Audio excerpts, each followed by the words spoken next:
Big breaking చూస్తున్నాం. Air India flight ప్రమాదంపై మరొక వీడియో బయటకు వచ్చింది. గాల్లోకి లేచిన క్షణాల్లోనే విమానం కుప్పకూలినట్టుగా అర్థమవుతుంది. సీసీ కెమెరాలో ఈ ప్రమాదం విజువల్స్ రికార్డ్ అయ్యాయి. రన్వే నుంచి గాల్లోకి ఎయిర్ ఇండియా 171 విమానం లేచింది. గాల్లో ఉండగానే సడన్గా కిందికి కూలిపోయింది విమానం. ఒక్క నిమిషంలోనే కూలిపోవడంపై అనుమానాలు వ్యక్తమవుతున్నాయి. గాల్లో ఏదైనా పక్షి తగిలిందా లేదంటే ఇంకేదైనా సమస్య అనే అనుమానాలు తలెత్తున్నాయి. ఒకసారి ఆ సీసీటీవీ ఫుటేజ్ చూస్తున్నాం.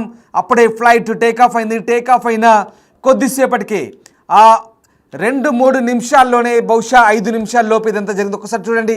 టేకాఫ్ అయిన కొద్దిసేపటికే ఫ్లైట్ కిందికి పడుతుంది. విమానం వెనుక భాగం పూర్తిగా కింద తగిలి చెట్టుకు తగిలి విమానం పూర్తిగా పేలిపోయిన దుర్ఘటనకు సంబంధించిన దృశ్యాలు మనం చూస్తున్నాం.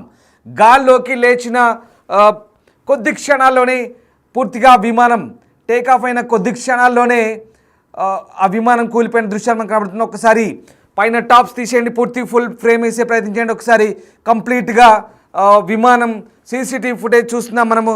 ఎస్, ఒకసారి చూడండి, క్షుణ్ణంగా గమనించండి. విమానం టేకాఫ్ అయింది. బహుశా ఇది క్షణాలు వేళ్ల మీద లెక్క పెట్టచ్చు ఎంతసేపో. ఆ సీసీటీవీ ఫుటేజ్ దృశ్యాలు మనం చూస్తున్నాం.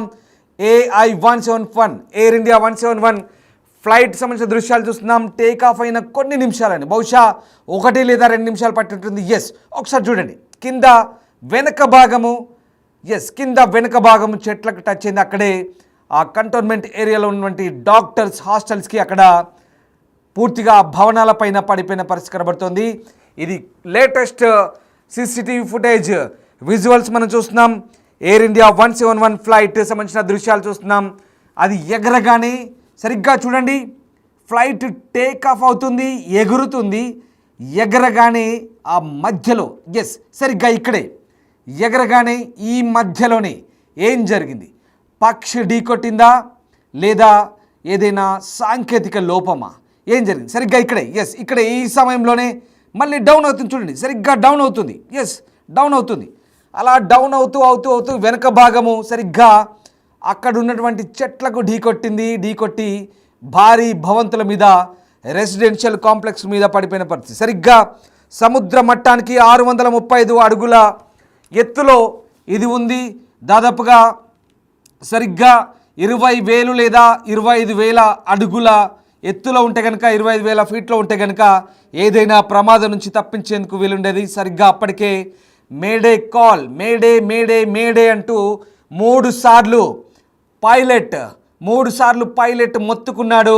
ఏటీసీ సెంటర్కి కనెక్ట్ అయింది. కానీ ఏటీసీ సెంటర్ నుంచి రిప్లై వచ్చేలోపే ప్రమాదం, ఘోర దుర్ఘటన. 242 మంది, విజయ్ రూపాణితో సహా, గుజరాత్ మాజీ ముఖ్యమంత్రితో సహా 242 మంది ఆ ఫ్లైట్లో ఉన్నారు. ఆన్ బోర్డ్ 242 మెంబర్స్ ఉన్నారు. అందులో 63 మంది బ్రిటన్ జాతీయులు, 7 పోర్చుగల్ దేశస్థులు, ఒక కెనడియన్ పౌరుడు కూడా ఉన్నట్టుగా తెలుస్తుంది. వీళ్ళంతా కూడా దాదాపు ఎవ్వరూ బతికి బట్ట కట్టినట్టుగా సమాచారం లేదు. కానీ ఒక అద్భుతం జరిగింది. ఒక తాజా బ్రేకింగ్ చూస్తున్నాం. ఒక అద్భుతం జరిగింది. ఇందులో ఒక వ్యక్తి మృత్యుంజయుడిగా బయటపడ్డాడు. రమేష్ విశ్వాస్ కుమార్ అనే వ్యక్తి మృత్యుంజయుడిగా బయటపడ్డాడు. ఆ వ్యక్తి నడుచుకుంటూ వచ్చాడు, చిన్నపాటి గాయాలతో నడుచుకుంటూ వచ్చాడు. ఇది మాత్రం ఒక అద్భుతంగా చెప్పాలి.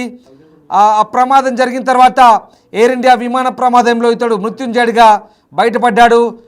ప్రమాదం నుంచి స్వల్ప గాయాలతో బయటపడ్డ దృశ్యాలు మనకు కనబడుతూ ఉన్నాయి. ఆ దృశ్యాలకు సంబంధించి 11A సీటు ప్రయాణికుడు రమేష్ విశ్వాస్ కుమార్ 11A సీటు ప్రయాణికుడు రమేష్ విశ్వాస్ కుమార్ బయటపడి నడుచుకుంటూ వస్తున్న దృశ్యాలు కూడా మేము మీకు చూపించాం. ఇవే దృశ్యాలు.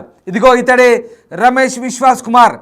ఆ ఫ్లైటు ఇక్కడ నుంచి అహ్మదాబాద్ నుంచి లండన్ వెళ్ళే ఫ్లైట్లో ఎక్కిన రమేష్ విశ్వాస్ కుమార్ చిన్నపాటి గాయాలతో ఎంత కూల్గా నడుచుకుంటూ వస్తున్నాడు. కాస్త కుంటుకుంటూ నడుస్తున్నాడు అంతే తప్పించి పెద్ద గాయాలేం జరగలేదు అతనికి. అక్కడ పెద్ద గాయాల పాలేం లేదు. ఇతను మృత్యుంజయుడు, బహుశా అత్యంత అదృష్టవంతుడు. మృత్యువును జయించాడు. మృత్యుంజయుడిగా అతడు బయటికి వచ్చాడు. అతడే రమేష్ విశ్వాస్ కుమార్. నడుచుకుంటూ బయటికి వస్తున్న దృశ్యాలు మనం చూస్తున్నాం. ఎమర్జెన్సీ ఎగ్జిట్ నుంచి దూకేసినట్టుగా విశ్వాస్ చెప్తున్నాడు. అహ్మదాబాద్లోనే విమానం ఎక్కాడు రమేష్ విశ్వాస్. 11A సీటు, అది ఎమర్జెన్సీ డోర్ పక్కనే ఉంటుంది. బహుశా ఈ ప్రమాదాన్ని పసిగట్టిన రమేష్ విశ్వాస్ వెంటనే ఎమర్జెన్సీ ఎగ్జిట్ను ఓపెన్ చేశాడు. అది తెరుచుకోగానే అందులోంచి గబగబా బయటికి దూకేశాడు. ప్రాణాలతో బయటపడ్డ ఏకైక వ్యక్తి రమేష్ విశ్వాస్ కుమార్. రమేష్ విశ్వాస్ కుమార్ని ప్రస్తుతం చికిత్స అందిస్తున్నారు. అతనికి సంబంధించి పూర్తి స్థాయి వివరాలు ఆరా తీసే పనులు ఉన్నారు.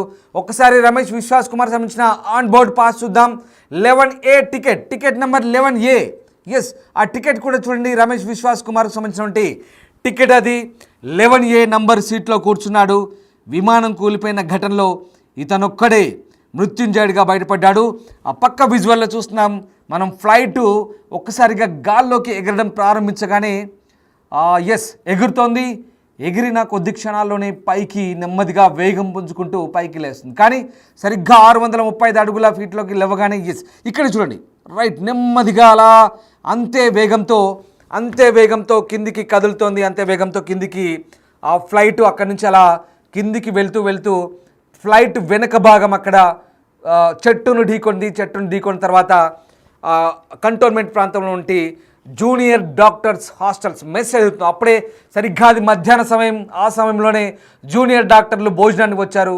బహుశా వాళ్ళంతా కూడా కొంతమంది అందులో దురదృష్టవంతులు అనుకోవాలి. ఎందుకంటే అందులో కూడా ఎంతమంది ప్రాణాలు కోల్పోయారు, ఇప్పటివరకు ఎంతమంది గాయాల పాలైనారని ఇంకా తెలియాల్సింది. ఎందుకంటే చాలా పెద్ద సంఖ్యలో ఈ ఫ్లైట్లో ఉన్న 242 మందితో పాటు కింద ఆ 2 భవంతులు కూడా విధ్వంసానికి గురయ్యాయి. 2 భవంతులు కూడా భారీ బ్లాస్ట్ జరిగితే ఏ రకంగా ఉంటుందో ఆ రకంగా 2 భవంతులు కుప్పకూలిపోయాయి. ఆ 2 భవంతులు ఒకటి సీనియర్ రెసిడెంట్ డాక్టర్ల బిల్డింగ్, మరొకటి జూనియర్ డాక్టర్లు ఉన్నటువంటి మెడికల్ ఉన్నటువంటి బిల్డింగ్. అక్కడ ఆ ప్రాంతంలో కూలినప్పుడు బహుశా ఆ కింద ఎంతమంది చనిపోయారనేది ఇంకా క్యాజువాలిటీస్ రిపోర్ట్ కావాల్సిన పరిస్థితి కనబడుతుంది. పూర్తి సమాచారం అందాల్సిన పరిస్థితి కనబడుతుంది. ఎందుకంటే ఇప్పటికే పదుల సంఖ్యలో గాయపడ్డారు, డజన్ల సంఖ్యలో గాయపడ్డారు. వాళ్ళందరినీ కూడా స్థానికంగా ఉన్నటువంటి సివిల్ హాస్పిటల్కి చేర్పించారు. వెంటనే ఎన్డీఆర్ బృందాలు రంగంలోకి దిగాయి, ఇండియన్ ఆర్మీ రంగంలో దిగింది, ర్యాపిడ్ యాక్షన్ ఫోర్స్ రంగంలోకి దిగింది. వెంటనే అంబులెన్సులు, ఆ ప్రాంతం అంతా కూడా సైరన్ల మోత, అంబులెన్సులు వెంటనే పరుగుపరుగున వచ్చేసాయి. ఇక వెంటనే కేంద్ర పౌర విమానయాన శాఖ director general of civil aviation అన్నీ కూడా రంగంలోకి దిగాయి, దర్యాప్తు ప్రారంభించాయి. ఏం జరిగింది? సరిగ్గా ఆ 5 నిమిషాల్లోనే ఈ ప్రమాదం జరిగింది. 242 మందితో 12 మంది క్యాబిన్ క్రూతో, పైలట్తో సహా, pilot Sumit Sabharwal, pilot Clive, వీళ్ళంతా కూడా హోస్ట్ చేస్తున్నారు ఆ ఫ్లైట్ని. దాదాపు 10 మంది క్యాబిన్ క్రూ ఉన్నారు. వీళ్ళందరితో కలిసి బయలుదేరిన ఎయిర్ ఇండియా విమాన ప్రమాదం ఇవాళ ఒక విషాదాంతంగా ముగిసిన పరిస్థితి. భారతదేశ చరిత్రలోనే అతిపెద్ద విమాన దుర్ఘటన ఇది. గతంలో చరిత్రలో చాలా విమాన ప్రమాదాలు జరిగే భారత్లో కూడా, కానీ ఇప్పుడు ఇది అతిపెద్ద విమాన ప్రమాదంగా చెప్పొచ్చు. 241 ప్రయాణికులతో ఉన్నటువంటి విమానం హాస్టల్పై కూలడంతో దాదాపుగా అందరూ చనిపోయినట్టు భావిస్తున్నారు. కానీ ఒక్కరే రమేష్ విశ్వాస్ మృత్యుంజయుడిగా బయటపడ్డాడు. సో 242 మందిలో ఇతనొక్కడే బతికి బయటపడ్డట్టుగా మనకు అర్థమవుతుంది. పక్క బాక్స్లో చూస్తున్నారు ఆ విజువల్. రమేష్ విశ్వాస్ నడుచుకుంటూ వెళ్తున్న దృశ్యాలు మనకు కనబడుతూ ఉన్నాయి. ప్రస్తుతం ఇతనిపైనే అందరి దృష్టి. ఇప్పుడు చనిపోయిన వాళ్ళలో 160 మంది భారతీయులు ఉన్నారు, దాదాపు 53 మంది బ్రిటిష్ దేశస్తున్నారు, అలాగే 7 పోర్చుగీస్ పౌరులు ఉన్నారు, అలాగే ఒక కెనడియన్ జాతీయుడు ఉన్నాడు. సో మొత్తం అందరూ కూడా ఒకరు మినహా అందరూ కూడా చనిపోయినట్టుగా భావించాల్సి వస్తుంది. ఇక ఈ ప్రమాదానికి సంబంధించి ఇప్పటికే డీజీసీఏ దర్యాప్తు మొదలుపెట్టింది. బ్లాక్ బాక్స్ను కూడా స్వాధీనం చేసుకున్నట్టుగా తెలుస్తోంది. బ్లాక్ బాక్స్ను క్షుణ్ణంగా పరిశీలిస్తే కనుక ప్రమాదం జరిగిన తీరు, అంటే మేడే కాల్కు సంబంధించి రిప్లై ఈ పైలట్ వినేలోపి, మేడే కాల్ అంటే సాధారణంగా ఈ మేడే కాల్ అంటూ నేను మీకు వివరించే ప్రయత్నం చేస్తాను. మేడే కాల్ అంటే సాధారణంగా విమానాల్లో లేదా నావీ సంబంధించినటువంటి ఎమర్జెన్సీ సంబంధించిన అలర్ట్గా చెప్తారు. ఒకసారి రమేష్ విశ్వాస్ సంబంధించినటువంటి ట్రీట్మెంట్ సంబంధించిన ఫోటో ఒకటి చూస్తున్నాం. తొలుత నడుచుకుంటూ వెళ్తున్న వ్యక్తి రమేష్ విశ్వాస్, తర్వాత మళ్ళీ హాస్పిటల్లో చేర్పించిన తర్వాత అతని స్టేటస్ ఒక్కసారి చూడండి. చిన్నపాటి గాయాలు మాత్రమే అయ్యాయి, బాగానే ఉన్నాడు, నడుచుకుంటూ వస్తున్నాడు.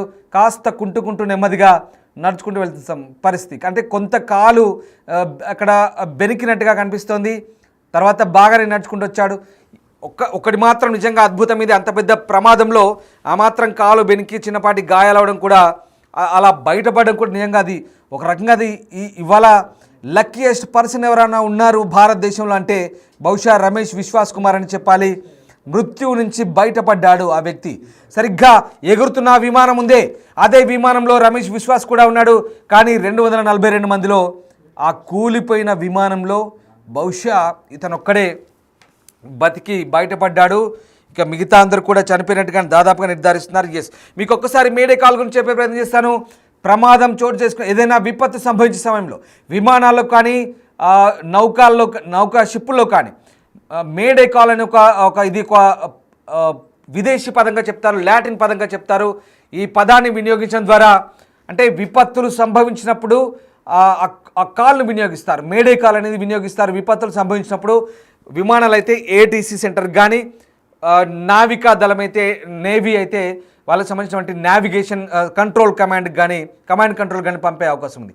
ఈ కాల్ పంపినప్పుడు విపత్తు సంభవించినప్పుడు తాము ప్రమాదంలో ఉన్నామంటూ ఆ ఎయిర్ ట్రాఫిక్ కంట్రోల్ సెంటర్కు ఆ సిగ్నల్స్ పంపిస్తారు. తద్వారా వీలైతే దానికి సంబంధించినటువంటి పర్యవసానాలు ఎదుర్కోవడానికి లేదా ఆ ప్రమాదాన్ని అరికట్టడానికి లేదా ప్రాణ నష్టం తగ్గించడానికి ఈ మేడే కాల్ ద్వారా తగిన చర్యలు తీసుకుంటారు. కానీ ఇక్కడ సరైన సమయం లేదు. ఒకసారి గమనించండి, 635 అడుగుల ఎత్తు మాత్రమే ఉంది, అంటే చాలా తక్కువ ఎత్తులో ఉంది. ఒకసారి మీకు ఆ దృశ్యాలు చూస్తే అర్థమవుతాయి. బహుశా ఒక ఫ్లైట్ సరిగ్గా ఒక జోన్లో వెళ్ళాలంటే 25,000 నుంచి దాదాపుగా 30,000 అడుగులో ఉండాలి. ఒకసారి ఆ ఫ్లైట్ చూడండి, సరిగ్గా సర్దార్ వల్లభాయ్ పటేల్ అంతర్జాతీయ విమానాశ్రయం నుంచి టేక్ ఆఫ్ అవుతుంది. బహుశా ఆ సమయంలో అందులో ఉన్న వ్యక్తులకి తెలియదు బహుశా అదే తమ చివరి క్షణాలని.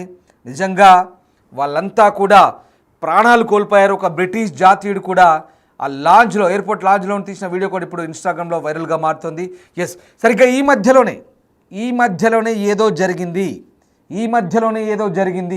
పక్షి ఢీ కొట్టిందా, లేదా ఇంజన్లు ఫెయిల్ అయ్యాయా, లేదా గేర్ బాక్స్ అది దాదాపుగా గేర్ బాక్స్ అనేది కంప్లీట్గా అత్యంత అధునాతన హైడ్రాలిక్ గేర్ బాక్స్తో కూడి ఉంటుంది.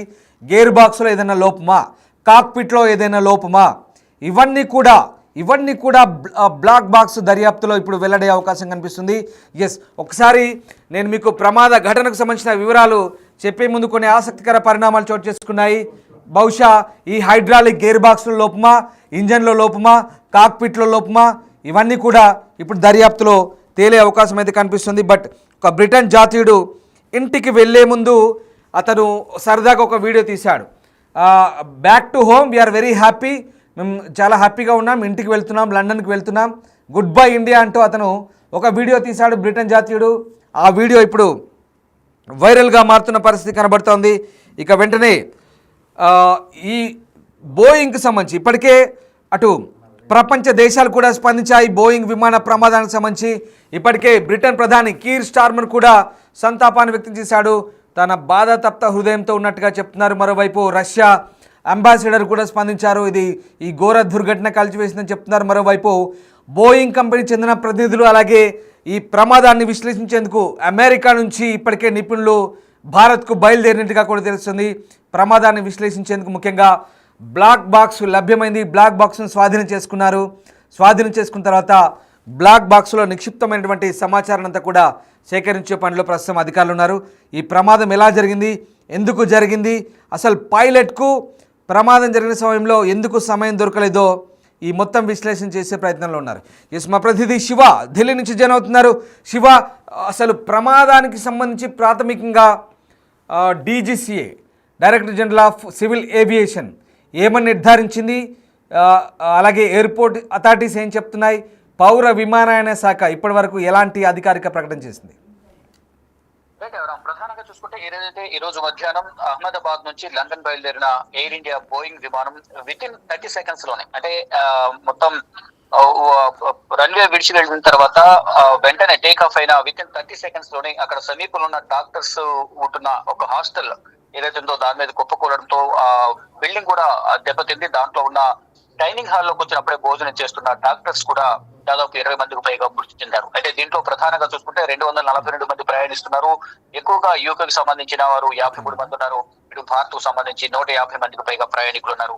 ఇటు ఎయిర్ ఇండియా సిబ్బంది, ఇతర దేశాలకు సంబంధించి మొత్తం 242 మంది అక్కడ ప్రయాణిస్తున్నట్టు తెలుస్తుంది. దీనికి ప్రధాన కారణం సాంకేతిక లోపాలే ప్రధాన కారణంగా కూడా భావిస్తున్నారు. దీనికి సంబంధించి ఏదైతే ఢిల్లీ నుంచి అహ్మదాబాద్ ప్రయాణించిన ఒక ప్రయాణికుడు కూడా దానికి సంబంధించి మెయింటెనెన్స్ కానీ మరో ఏసీ ఒకటి పని చేయడం లేదు, దాని మెయింటెనెన్స్ సరిగా లేదంటూ కూడా ఎయిర్ ఇండియాకు కంప్లైంట్ చేశాము. కానీ నేను ఢిల్లీ నుంచి అహ్మదాబాద్ వచ్చాను, అక్కడ అహ్మదాబాద్ నుంచి వితిన్ 2 hours లో అక్కడ నుంచి లండన్ బయలుదేరింది. అక్కడ ఈ ప్రమాదం చోటు చేసుకుంది. ఏదైతే టేక్ ఆఫ్ అయిన మొత్తం 30 seconds లోనే మనం వీడియో కూడా చూస్తే కనుక అక్కడ సీసీ ఫుటేజ్ కూడా ఎయిర్పోర్ట్ అథారిటీ రిలీజ్ చేసింది. వితిన్ 30 seconds లోనే విమానం అనేది పడిపోయిన పరిస్థితి కనిపిస్తుంది. అయితే ఈ విమానంలో ప్రయాణిస్తున్న ఒక ప్రయాణికుడు మినహా మిగతా అందరూ కూడా చనిపోయారనేది ఒక ప్రధానంగా తెలుస్తుంది. దీంట్లో ఎయిర్ ఇండియా విమానంలో విశ్వాస్ కుమార్ రమేష్ అనే వ్యక్తి ప్రమాదంలో ప్రాణాలతో బయటపడినట్టుగా తెలుస్తుంది. ఆసుపత్రిలో ప్రజెంట్ అతను చికిత్స పొందుతున్నాడని అహ్మదాబాద్ పోలీస్ కమిషనర్ వెల్లడించారు. విమాన ప్రమాదంలో ప్రాణాలతో బయటపడ్డ ఏకైక వ్యక్తి విశ్వాస్ కుమార్. ఆయన మీడియాతో కూడా మాట్లాడారు. విమానం టేక్ ఆఫ్ అయిన 30 seconds లో అంటే 30 సెకండ్లలో భారీ శబ్దం వచ్చి కూలిపోయింది అనేది ఆయన చెప్తున్నారు. రైట్ శివ, అంటే ఇప్పుడు ప్రమాదానికి కారణం ఏమై ఉంటుంది? అధికారులు ఎలాంటి నిర్ధారణకు వచ్చారు? దీనికి సంబంధించి ఏం చెప్తున్నారు? ప్రమాదానికి సంబంధించి మాత్రం సాంకేతిక కారణాలే దీనికి ప్రధాన లోపం అయిండొచ్చు అనేది కూడా ఒక అభిప్రాయానికి అయితే వస్తున్నారు. ఇప్పటికే పౌర విమానయాన శాఖ మంత్రి అక్కడ సంఘటన స్థానాన్ని పరిశీలించారు, అధికారుల నుంచి సమాచారం తెలుసుకున్నారు. మరి కాసేపట్లోనే ఆయన అక్కడ పరిశీలించిన కాసేపటికే కేంద్ర హోంమంత్రి అమిత్ షా, గుజరాత్ సీఎం భూపేంద్రభాయ్ పటేల్ ఇద్దరు కూడా మొత్తం ముగ్గురు కలిసి ఆ ప్రమాదం జరిగిన ప్రాంతాన్ని పరిశీలించి అక్కడున్న అధికారులందరితో కూడా మాట్లాడి అసలు సంఘటన ఏ విధంగా జరిగిందనే వివరాలు కూడా సేకరించారు. అదే ఇక ప్రమాదానికి గల ప్రధాన కారణం ఏంటి అనేది కూడా ఇంకా ధృవీకరించలేకపోతూ ఉన్నారు. అంటే విజువల్స్ దృశ్యాలు కూడా మనం చూస్తూ ఉంటాయి. టేక్ ఆఫ్ అయింది, అక్కడ నుంచి వితిన్ కొంచెం దూరం వెళ్ళిన వెంటనే అత్యంత సమీపంలోనే నివాసాలపై విమానం అనేది కూలిపోయిన ఘటనలో మొత్తం దాదాపు ఒకరు మినహా మిగతా అందరూ చనిపోయారని భావిస్తున్నారు. అంటే సాంకేతిక లోపమే కారణమా, ఇంకా ఏమైనా ఇతరత్ర కారణాలు ఉన్నాయా అనే కోణంలో కూడా ఈ దర్యాప్తు అయితే కొనసాగుతుంది. కానీ అధికారికంగా ఏంటి లోపం అనేది మాత్రం ఇప్పటి వరకు ధృవీకరించలేదు, ఎటువంటి ప్రకటన చేయలేదు. అయితే దీనికి సంబంధించి ప్రధాని నరేంద్ర మోడీ ఎప్పటికప్పుడు అక్కడ సహాయం సంబంధించి కూడా అందరితో మాట్లాడుతున్నారు. అదే ఏదైతే విశ్వాస్ కుమార్ ఎవరైతే ఉన్నారో అతను యూకేలో ఉండే వ్యక్తిగా కూడా చెప్తున్నాడు. 20 సంవత్సరాలకు అక్కడే ఉంటున్నాడు, కుటుంబాన్ని కలిసి వెళ్తేందుకు ఇండియాకి వచ్చానని చెప్పారు. ఇక తాను లేచి చూసేసరికి విమాన శకలాలు ఉన్నాయనేది కూడా చెప్తున్నారు. అతనితో పాటు అతని తమ్ముడు కూడా విమానంలో ప్రయాణిస్తున్నాడు అనేది కూడా చెప్తున్నారు. అంటే అతని తమ్ముడు కూడా చనిపోయి ఉండొచ్చని ఒక అనుమానం వ్యక్తం అవుతోంది. కొత్తగా చూసుకుంటే విశ్వాస్ కుమార్ కూడా ఈ విమాన ప్రమాదాలు బయటపడ్డారు. ఎవరెవరు బ్రతికి ఉన్నారని కూడా ఇప్పటి వరకు తెలియదు. కానీ అందరూ కూడా చనిపోయి ఉండొచ్చని ఒక అంచనా అయితే వేస్తున్నారు. కానీ దీనికి సంబంధించి సాంకేతిక లోపాలే ప్రధాన కారణం అయి ఉండొచ్చు అనేది అందరూ భావిస్తూ ఉన్నారు.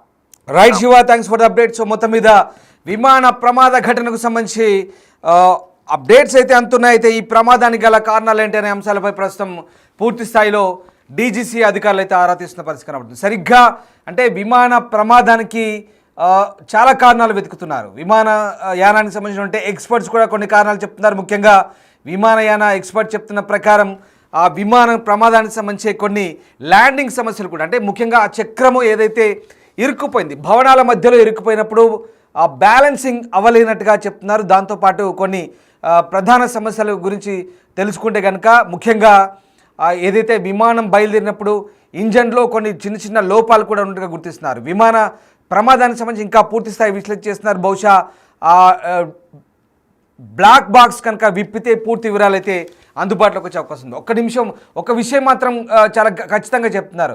విమానం 35,000 అడుగుల ఎత్తులో ఉంటే కనుక ప్రమాదాన్ని కాస్త నివారించే అవకాశం ఉండదు. ఎందుకంటే ఆ 35,000 అడుగుల ఎత్తులో ఉంటే కనుక ఏటీసీ సెంటర్ కొంత విమానాన్ని కంట్రోల్ చేసే అవకాశం ఉండేది, ప్రమాద తీవ్రత తగ్గేది. ఎందుకంటే కేవలం సముద్ర మట్టానికి 625 అడుగుల ఎత్తులో ఉంది విమానం. క్రమక్రమంగా ఒకసారి చూడండి, 400 అడుగులు అలా ప్రతి సెకండ్కి 400 అడుగులు తగ్గుకుంటూ వస్తుంది, కిందికి దిక్కుంటూ వస్తుంది. ప్రతి సెకండ్కి 400 అడుగులు దిక్కుంటూ వస్తూ అదే వేగంతో వెనక భాగం ఏదైతే ఉందో అది కంప్లీట్గా ఢీ కొట్టింది. ఈ రేంజ్లో ఉంది. ఇలా ఇది పైకి కనబడుతుంది, ఇలా వెనక భాగం ఏదైతే ఉందో చెట్టును ఢీకొట్టి ఇక్కడే పూర్తిగా డెస్ట్రాయ్ అయిన పరిస్థితి కనబడుతుంది. అక్కడ ఆ బిల్డింగ్లో పడ్డది. సరిగ్గా 625 అడుగుల ఎత్తుకు వెళ్తున్న తర్వాత అప్పుడే క్రమంగా వేగం పుంజుకుంటూ ఇలా వెళ్తూ వేగం పుంజుకుంటూ 25,000 అడుగుల ఎత్తుకు వెళ్ళేసరికి ఇలా ఈ లెవెల్లో రావాల్సింది. కానీ ఇక్కడే ఈ లేస్తున్న క్రమంలోనే సరిగ్గా ఇక్కడే ఈ బ్యాక్ ఏదైతే ఉందో అది అక్కడ ప్రతి సెకండ్కు 400 అడుగుల కిందికి దిగజారుతూ వస్తూ అక్కడ పూర్తిగా విమానం కుప్పకూలిపోయిన పరిస్థితి ధ్వంసమైంది. బహుశా ఇంకా ఎత్తులో ఉంటే కనుక కొద్దిసేపు అయితే కనుక ఒక 20,000 అడుగులు లేదా 30,000 అడుగుల ఎత్తులో ఉంటే కనుక ప్రమాద తీవ్రత తగ్గేది. పైలట్ అప్రమత్తం చేసేవాడు. పైలట్ అప్రమత్తం చేసేలోపే ఏటీసీ సెంటర్ కూడా విపత్తు నివారించే కాస్తో కూస్తో చర్యలు తీసుకునేది. కానీ ఇక్కడ ఆ సందర్భం లేకుండా పోయింది. కొన్ని విజువల్స్ మనం చూస్తాం. రైట్, ఆ సీసీటీవీ ఫుటేజ్ మనం గమనిస్తే కనుక చాలా ఖచ్చితంగా క్లియర్గా కనిపిస్తుంది. ఈ సీసీటీవీ ఫుటేజ్ ఇప్పుడు మనకు తాజాగా అందినటువంటి విజువల్ అది. ఒకసారి ఉదయం జరిగిన ప్రమాదం సంబంధించిన విజువల్ చూస్తే కనుక అది కాస్త దూరం నుంచి ఉంది. అది వెనక నుంచి తీసిన ఫుటేజ్ అది. ఇప్పుడు తాజాగా అందిన ఫుటేజ్ ప్రకారం మనము ఖచ్చితంగా విమానం టేక్ ఆఫ్ అయినప్పుడు ఏ రకంగా ఉంది, అది తర్వాత కింద పడ్డప్పుడు ఏ రకంగా ఉందో మనం ఒకసారి అర్థం చేసుకోవచ్చు. రైట్, ప్రమాదానికి సంబంధించి అసలు ఏం జరిగింది, ఆ 5 నిమిషాల్లో ఏం జరిగిందో నేను మీకు ఒకసారి మళ్ళీ చెప్పే ప్రయత్నం చేస్తాను. ఈ సరిగ్గా air India Boeing 787 dream liner 11 సంవత్సరాల పాతదని చెప్తున్నారు. 1:39 టేక్ ఆఫ్ అయ్యే సమయానికి ఇది రన్వే పైంది. ఉపగ్రహ డేటా ప్రకారం 1:38 రన్వే నుంచి చివరిలో ఉంది. అలాగే టేక్ ఆఫ్ అయిందని చూపిస్తుంది. టేక్ ఆఫ్ అయిన తర్వాత విమానం 625 అడుగుల ఎత్తులో సిగ్నల్ కోల్పోయింది. విమానం దిగిన తర్వాత సిగ్నల్ 8 నిమిషాలు మాత్రమే చురుగ్గా ఉంది. మధ్యాహ్నం 1:40 కూలిపోయింది. విమానం నిలుపు వేగాన్ని పరిశీలిస్తే నిమిషానికి 400 అడుగుల వేగంతో పడిపోతుంది. ఈ సమయంలో పైలట్కు ఏమీ చేయడానికి ఒక్క నిమిషం కూడా సమయం లేదు. విమానం సముద్ర మట్టానికి 625 అడుగుల ఎత్తులో ఉంది. 35,000 అడుగుల ఎత్తులో ఉంటే సిబ్బందికి పరిస్థితిని నిర్వహించడానికి ఎక్కువ సమయం ఉండేది. అలాగే విమానంలో దాదాపు 52 మంది బ్రిటిష్ పౌరులు ఉన్నారు. 7 పోర్చుగీస్, 1 కెనడియన్ పౌరులు ఉన్నట్టుగా వెల్లడవుతుంది. పైలట్ తప్పించుకోవడానికి 1 నిమిషం మాత్రమే టైం ఉంది. కానీ ఆ టైం కూడా లేదు, చాలా షార్ట్ స్పాన్. ఆ రకంగా విమానయాన నిపుణురాలు వందనా సింగ్ చెప్తున్న ప్రకారం ఇక ల్యాండింగ్ సరిగ్గా ఆపుండకపోవచ్చు. అది కాకుండా విమానం యొక్క చక్రం భవనంలో ఇరుక్కుపోయినట్టు కనిపిస్తుంది. కాబట్టి బ్యాలెన్స్ సమస్య ఉండొచ్చు అనేది ఆమె చెప్తున్నటువంటి విషయం. ఏదేమైనా మొత్తం విషయాలన్నీ కూడా దర్యాప్తులో వెల్లడే అవకాశాలు కనిపిస్తున్నాయి. ఓవరాల్గా ఈ విమాన ప్రమాదానికి సంబంధించి అనేక అంశాలైతే ప్రస్తుతం వెలుగు చూస్తున్న పరిస్థితి కనబడుతుంది. గుజరాత్ మాజీ ముఖ్యమంత్రి విజయ్ రూపానీ దుర్మరణం చెందారు. తాజా అప్డేట్ ఇది. దుర్మరణం చెందారు ఆయన. ఈ విమాన ప్రమాదంలో మరణించడం బాధాకరం. ఆయనతో పాటు మొత్తం ఒకరు మినహా 241 మంది ప్రస్తుతం ప్రాణాలు కోల్పోయినట్టుగా అంచనాకు వస్తున్నారు అధికారులు.